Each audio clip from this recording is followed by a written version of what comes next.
Later today, I should be finished planting our warm season cover crop mixes for 2023. This year we have changed things up dramatically by dedicating more than 5 times the number of total acres to cover crops this year. We're planting them in a different way. We're also trying some new cover crop species, and we're running some test trials on different mixes and see how they work. I'm Rob from Dowdle Family Farms, and over the last 5 years I've tried a variety of different ways to grow cover crops in a way that disturbs the soil as less as possible while building the soil and feeding our livestock as well. In this video, I'm going to talk about the things that we're doing differently and also how the different cover crop species look in the different fields. So the field behind me is the first one that I planted. I planted it about 7 weeks ago. Let's take a look and see what it looks like. This field is the northern half of Field B. If you're familiar with our channel at all, you may know that this 10 acres that you see all the way to that tree line back there, all the way to the right, this northern half of Field B was the only part of this 10-acre field that had any crops grown in it before. I planted some soybeans last fall. I had planned to graze the pigs on them. Army worms came through.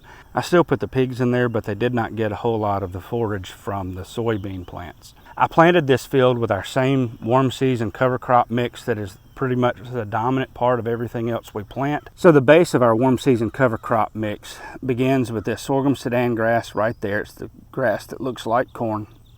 It also has sunflowers that you can see, the big broadleaf plant there. The white flowers that you see is the buckwheat, and then it also has some brassicas in it, some mustard and or forage rape if you can find it.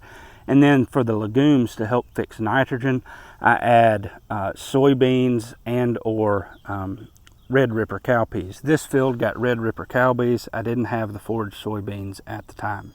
It's been growing for almost 7 weeks now. You can see that the buckwheat is starting to form solid seed. There's still some flower on it, and you'll still see a few beneficial insects working the flowers, but for the most part, the flowering of this buckwheat is over with. About a week and a half later, I planted the Field A, which is on the other side over there. So let's go over there and take a look and see what it looks like now. This is Field A. It's the western half of the 10-acre field that we're planning on regenerating with cover crops and livestock. I'd planned on feeding hay here last fall, but it was too wet. All that to say, if you look across this field right now, it looks like it is just a solid stand of this buckwheat, and it is pretty cool. You can see honeybees and many other things working the buckwheat right now. I usually plant buckwheat in our mixes for the phosphorus, but this year we've had a really poor nectar flow for our honeybees, and so they're working white clover a lot more than they normally do, and they're also working this buckwheat much more than they typically do. That's another video for another day, but it looks like this field is just solid buckwheat. As you begin to look a little bit closer, you can tell that the buckwheat has grown and it's germinated pretty well. However, you can see that the other crops are mingled in between it. This is what happens with buckwheat. If we plant it at about 8 pounds to the acre in a mix, it'll get a great start, jump off really well, and produce some phosphorus for the other crops in the mix. And then you'll find things like the Sorghum Sudangrass take a little bit longer to germinate, as do the cowpeas and the forage soybeans. However, as the buckwheat fades out after about 8 or 9 weeks, we'll find that these other cover crop mix species in the mix will actually begin to take over and dominate the field, and the buckwheat will have actually provided a lot of phosphorus and made it much more available for the other plants in the mix. Overall, I'm relatively pleased with how these fields have responded to the cover crops.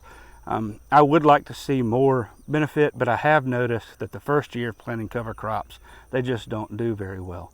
I did add about 6 or 8 pounds of nitrogen per acre to these cover crop species when I planted them.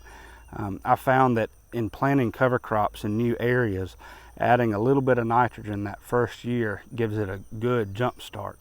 Most extension websites will recommend that you add up to 40, 90, or even 100 pounds of nitrogen per acre. When I plant, I just add about 6 or 8 pounds of nitrogen per acre. It gives the plants a little bit of a boost, and then the legumes will begin supplementing more of the nitrogen. and the soil life that starts off with the sorghum sudangrass and with the sunflowers and other crops will help provide additional minerals and nutrients that the plants need as well. Now this field that you see disced up here is due south of field A. I had not planned on planting it. It stretches about 5 acres. It goes all the way to Dowdle Road down here. And I did something different in it. In about 4.5 acres of this field, I planted it with a mixture of Red River crabgrass, buckwheat, and I added some cowpeas for the additional nitrogen. Red River crabgrass is a great annual. Most people think of it as a weed in their lawns, and it is perhaps, but in pastures it produces a really great forage. It goes to seed really well, and we don't have a whole lot of just really great summer forage on our farm because most of our farm is planted in fescue. So I'm giving a try to this Red River crabgrass. I did try planting some Lespedeza on the northern half of this field, so we'll see how it does. It should reseed and it should have a good stand. We'll just have to see how it performs. I did not get a real good solidly diffed field up, so it may not have a good enough seed bed for the small Lespedeza seeds to take root. We'll just have to see what it does. This field here swirls its way around the woods to the right there and then comes on around to the left. The back of the field that I showed first has only had cover crops in it for a couple or 3 years now, but this part up here is where we first started growing cover crops, when we first started growing the sorghum sudangrass, and it is absolutely amazing. I did not add any nitrogen to any of these plants. They were planted 3 weeks later than the earliest cover crops on the other part of the farm. The buckwheat here is branched out a lot more. Not only is it growing taller, almost 3 feet high, but it also has a lot more branches, a lot more leaves, and as such it has a lot more flowers on it as well. The cowpeas that you can see centered in the frame there are growing much faster. That one's actually been eaten off by a deer, but it's growing at a much faster rate, and it has grown more in half the time that those other cover crops have on the other part of the farm.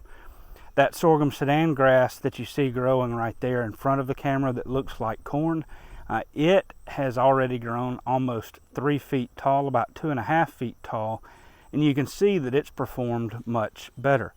I did not add any additional nitrogen or any other type of fertilizer to these fields when I planted them, but rather, because we've grown cover crops in them before, they perform so much better than the cover crops on the other part of the farm. Warm season cover crops can do so much to help improve the soil and get great germination rates, to help improve how quickly the forage grows, to improve the quality of the forage. It's just amazing how much of a benefit that it has. I hope this video gives you a little bit of an idea about how much more we grew our cover crops and how we've got a different strategy this year.